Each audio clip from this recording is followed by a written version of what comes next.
'cause I don't give a fuck what you say. Yeah, I'ma do shit my way, so you can go kick rocks. Miguel Ángel Pérez, muy buenas. ¿Qué tal, Carlos? ¿Cómo estás? Vamos con otro MEA Confidencial que, como, claro, aquí el señor de quién depende, se empeña en demostrar de quién depende la Fiscalía, pues no deja de darnos determinadas páginas de gloria. Lo de gloria va con toda la ironía. Vamos a ver, porque tenemos dos temas. Uno toca directamente a Begoña Gómez, otro podríamos decir que toca indirectamente a Begoña Gómez, porque cuando empezó a salir la información de Begoña Gómez, pues va y resulta que se hizo determinada filtración para intentar crear una especie de pseudocaso que no era ni Ayuso, sino de la pareja, que no era ni pareja en el momento de los hechos, para tapar el tema de Begoña. Pero la cuestión es que tenemos a la Fiscalía Europea llamando a la puerta descaradamente ya y diciendo quiero investigar la práctica totalidad de lo que ha ocurrido ahí, porque toca los fondos europeos, y es muy posible que Begoña Gómez haya hecho negocios utilizando dinero europeo. Punto 1. Y punto 2, cuidado con la segunda noticia, que si te parece empezamos por ahí, que es muy delicada. El fiscal general del Estado, esta persona que lleva ya 2 sentencias en contra y otros 2 pronunciamientos desautorizándolo por parte del Tribunal Supremo, va y resulta que acaba de firmar una carta donde dice, sí, el responsable de las filtraciones sobre la información y cómo negociaba la que no era en aquel momento ni pareja cuando ocurrió, la negociación sí, pero en el momento de los hechos fiscales no. La pareja de Isabel Díaz Ayuso con la Fiscalía, el que lo filtró, fui yo. Y además invoca ya directamente y dice, así que como este caso, yo soy persona aforada y usted no puede llevar, señor juez, los casos aforados, usted lo eleva al Tribunal Supremo. ¿Está asumiendo Álvaro García Ortiz, fiscal general del Estado, que va a ser imputado también? Bueno, Carlos, yo creo que lo dijimos hace una semana, ¿no? Cuando el TSJ de Madrid admitió a trámite la querella contra los fiscales de la Fiscalía Provincial de Madrid por la filtración contra el novio de Isabel Díaz Ayuso, hablábamos ya de que esto podía ser o se iniciaba el principio del final de Álvaro García Ortiz. Y yo creo que este escrito que hemos conocido es la prueba palpable. Es decir, Álvaro García Ortiz admite ya judicialmente, muy importante decirlo, judicialmente, que él fue el responsable máximo y directo de que la Fiscalía Provincial de Madrid difundiera un comunicado de prensa con la filtración, con los datos filtrados de la negociación entre Alberto González Amador y el fiscal del caso. Esto es muy importante, Carlos, porque como bien dices, pide además en ese escrito que directamente el TSJ de Madrid se inhiba ya en el Tribunal Supremo porque él está aforado, y yo creo que es muy importante el contexto. Ahora García Ortiz se quiere hacer el héroe emulando a Jack Nicholson en Todos los hombres buenos, diciendo que él ordenó el código rojo, pero es que la realidad, Carlos, es que él ha reconocido haber ordenado el código rojo horas antes de que declare ante el TSJ de Madrid la fiscal superior de Madrid, Almudena Lastra, que recordamos fue esa fiscal que se negó a cumplir estas órdenes ilegales de difundir ese comunicado de prensa y que además, Carlos, guarda pruebas escritas de que Álvaro García Ortiz fue el que hizo esa orden. Con lo Deduzco cual, mal, Miguel Ángel, si lo que estás queriendo decir es que él ha pretendido cortar un testimonio que le deja a la altura del betún. efectivamente, yo creo que la humillación que iba a sufrir ya Álvaro García Ortiz, aparte de su inevitable imputación futura ante el Supremo, que es inevitable, yo lo llevo diciendo La desde hace consideras meses, inevitable, es decir, vamos a tener al fiscal inevitable. general del Estado imputado. Totalmente, Carlos, si no dimite antes. Si no dimite antes, podemos tener al fiscal general del Estado imputado, porque hay O sea que pruebas. tenemos, déjame que recapitule, porque claro, la situación de este Partido Socialista que llegó con una moción de censura diciendo que el hedor de la corrupción era insoportable es el siguiente.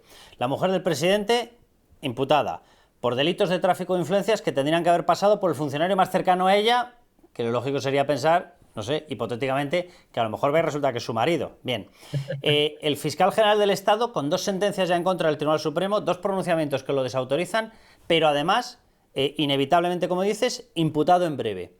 Pero además, con una sentencia en contra de Marlaska del Tribunal Constitucional por haberse cargado al coronel Pérez de los Cobos por mantener en secreto una instrucción judicial para que no la masoneara. Estos serán los de la corrupción. Todo esto sin contar el caso Carreteras, el caso Eres, María Jesús Montero negándose a solicitar la devolución de los 679 millones de euros, el caso Tito Berni, el caso Coldo PSOE. Bueno, por cierto, un secretario o exsecretario de organización en aquel momento, aparte de ministro, José Luis Ábalos, que no está imputado, no se sabe muy bien por qué, que está en situación de paradiputado en un grupo mixto porque lo han aparcado para que no les manche. Esta es la situación del gobierno, ¿no?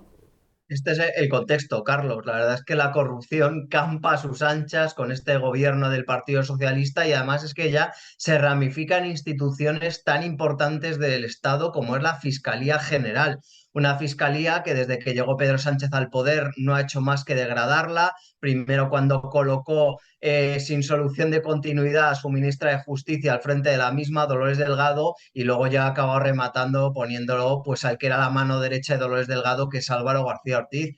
Como decía, yo creo que la imputación de Álvaro García Ortiz es inevitable, él lo sabe perfectamente que este va a ser su final y ahora pues quiere hacerse un poco el héroe diciendo que él asume la responsabilidad, que dejen a los fiscales que son extraordinarios y tal. Lo cierto es que tiene mucho miedo a esa declaración que va a hacer entre el 3J de Madrid, Almudena Lastra, y la cual obviamente, pues con toda su verdad, pues si le pide el juez las pruebas, pues tendrá que presentarlas. Ahí se va a constatar que obviamente el que dio la orden fue el fiscal general del Estado. Entonces, digamos que quiere evitar ese trámite y él yo creo que él mismo sabe que de esta ya no va a salir. Y a mí lo que me llega, Carlos, es que el tema está bastante claro y que en el Tribunal Supremo tiene muchas papeletas para ser investigado, por supuesto, para ser imputado y no digamos ya que pueda ser condenado.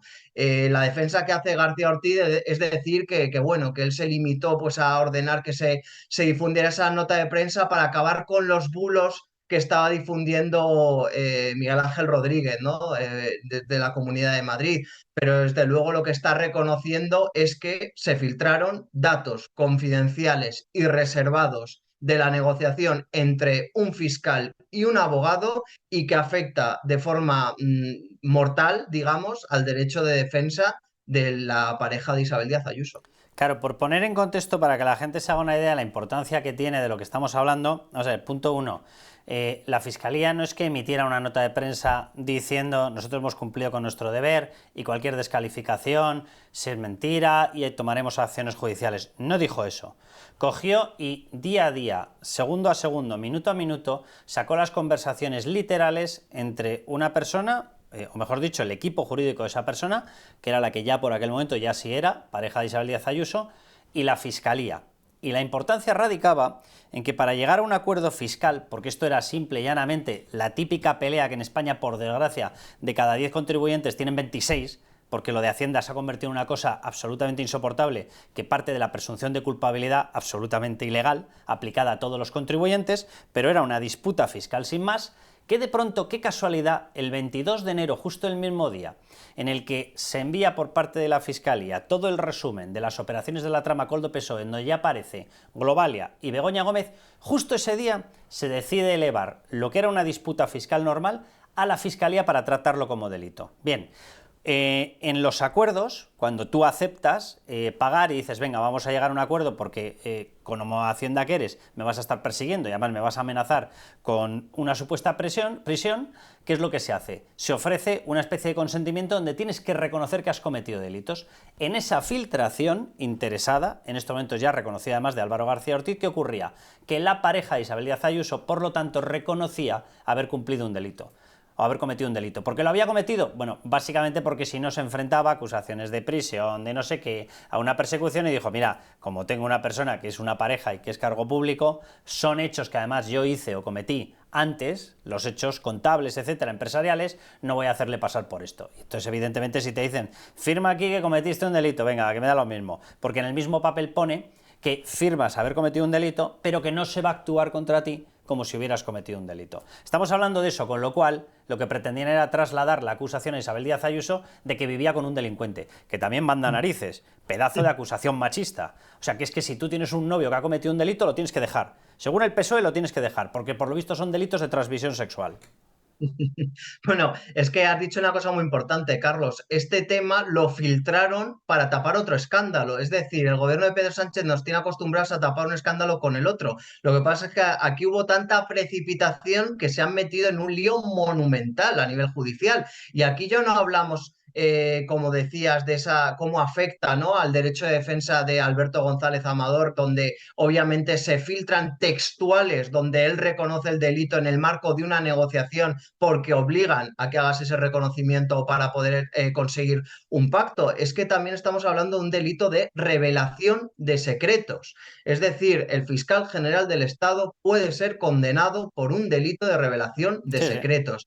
Esto es de una gravedad tremenda y desde luego las pruebas están allí. Él lo sabe y ha intentado hacer esta maniobra un poco de hacerse el héroe a última hora cuando ya tiene la soga al cuello y cuando obviamente ya se da por hecho que el tiempo del fiscal general del Estado, Álvaro García Ortiz, se está agotando. Le queda poco al frente de la Fiscalía porque obviamente ya lo que no se podría permitir el gobierno de Sánchez es tener a un fiscal general imputado. Ya creo que sería ya el colmo. Con lo cual, si él se cree que por asumir la autoría, ¿no?, de esa orden y mandar el tema al Tribunal Supremo, en el Tribunal Supremo va a tener más suerte que en el Tribunal Superior de Justicia de Madrid, yo le diría que lo va a tener igual de complicado en el Tribunal Supremo que en el Tribunal Superior de Justicia de Madrid.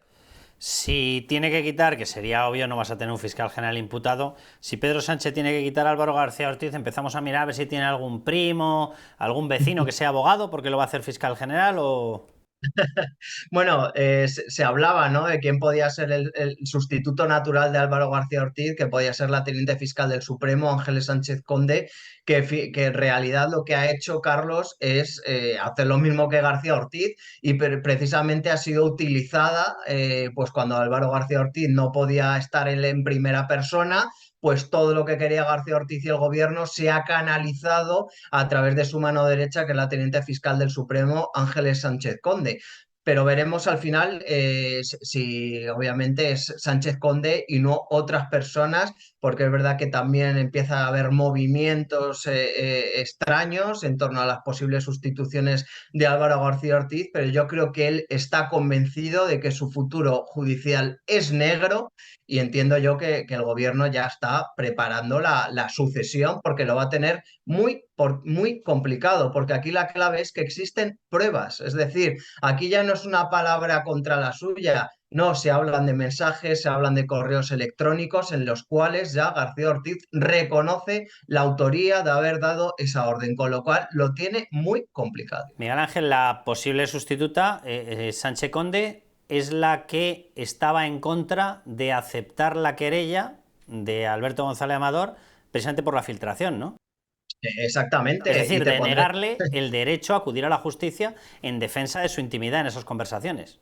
Exactamente, se intentó poner de cortafuegos pues ese criterio de la teniente fiscal del Supremo, Ángeles Sánchez Conde, que obviamente ya es que está tan desacreditado el criterio de la Fiscalía en España, que ya los informes de la Fiscalía, que antaño pues iban a misa, por así decirlo, y tenían mucho peso, pues desde que está Dolores Delgado y García Ortiz tienen muy poco peso. Entonces luego al final esos informes de la Fiscalía llegan a los tribunales competentes, que son los que tienen que decidir, y no hacen ni caso a la Fiscalía, no hacen ni caso. Y Ángeles Sánchez Conde, también recordamos, fue el vehículo de García Ortiz para intentar sabotear la investigación a Carles Puigdemont en el Supremo en el marco del caso de Tsunami Democratic por un delito de terrorismo, con lo cual digamos que está acostumbrada, al igual que García Ortiz, de hacer pues el trabajo sucio para el gobierno de Pedro Sánchez.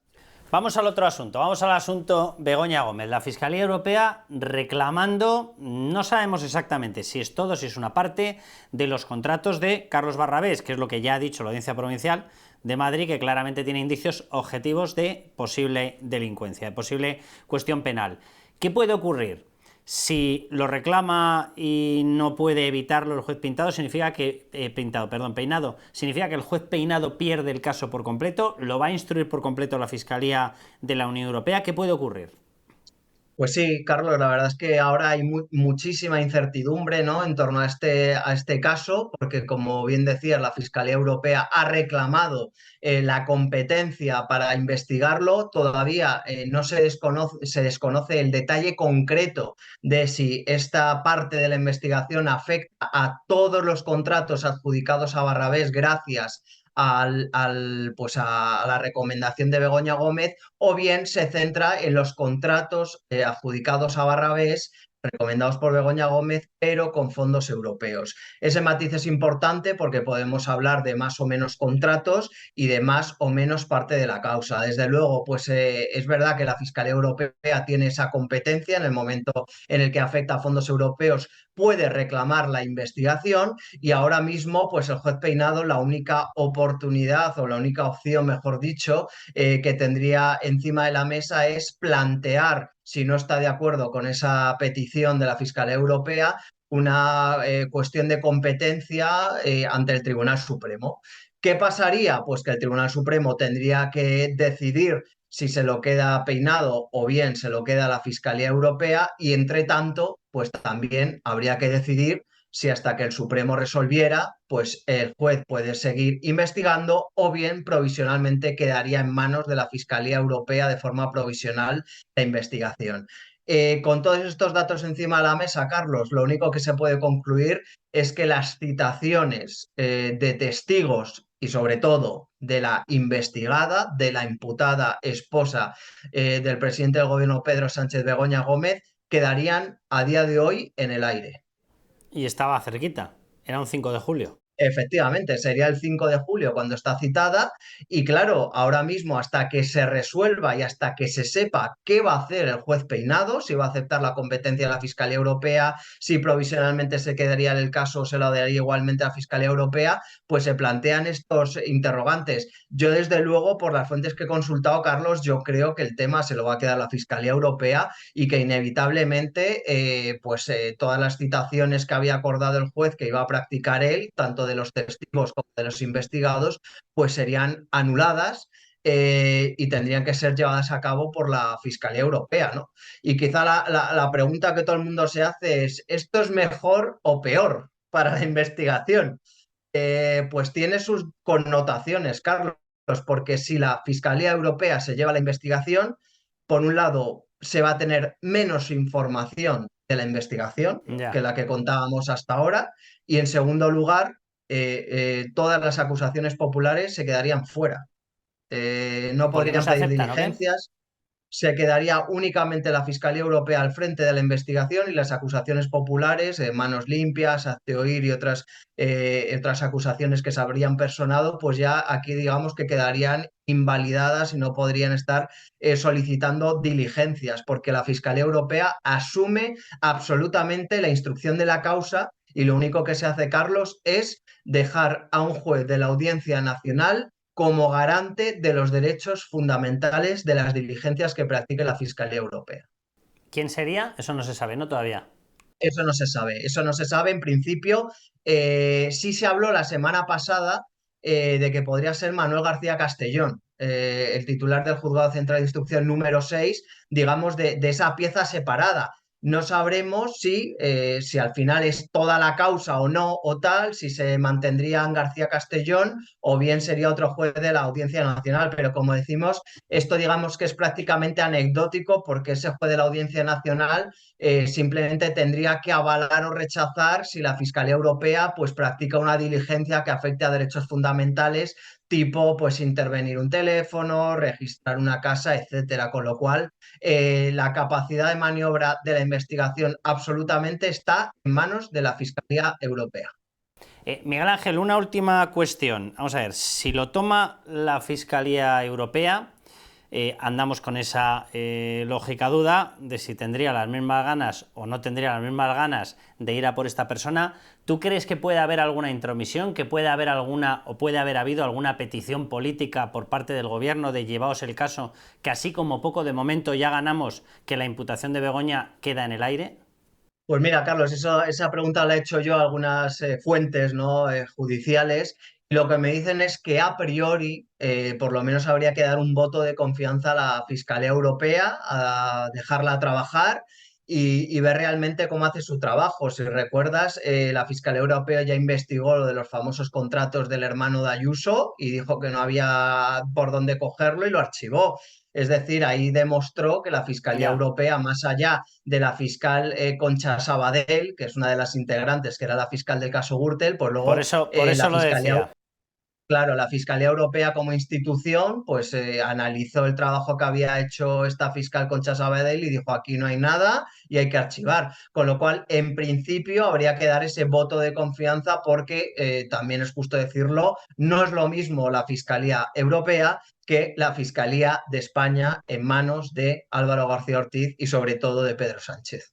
Sí, lo que pasa es que aquí sí que es verdad que la Fiscalía en España no instruye y sin embargo aquí sí instruye, claro. Es decir, el control por parte de la Fiscalía Europea sería pleno.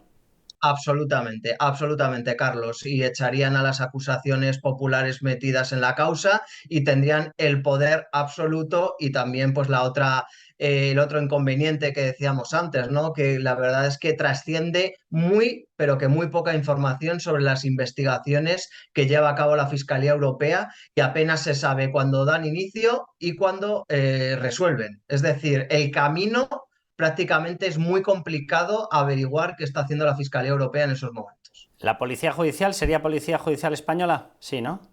Eso sí, Carlos, y eso yo creo que es un punto positivo. La UCO seguiría investigando el caso de Begoña Gómez. De hecho, ya estaba colaborando con la Fiscalía Europea en esas diligencias que practicaron la semana pasada cuando entraron pues, en la sede de Red.es de cara pues, a recabar los correos electrónicos de Barrabés, etcétera. Con lo cual, pues eso es un punto positivo y es que la UCO sí seguiría al frente de la investigación, pero en vez de las órdenes del juez Peinado, pues serían las órdenes de la Fiscalía Europea.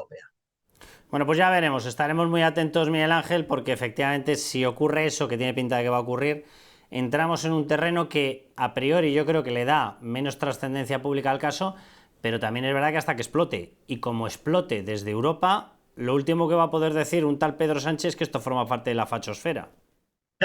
Se le acaba el relato, Carlos, ya no tiene coartada ninguna para intentar salvar a la soldado Begoña Gómez y ahí se le acabaría la coartada. Miguel Ángel, un placer. Un placer, Carlos, un abrazo.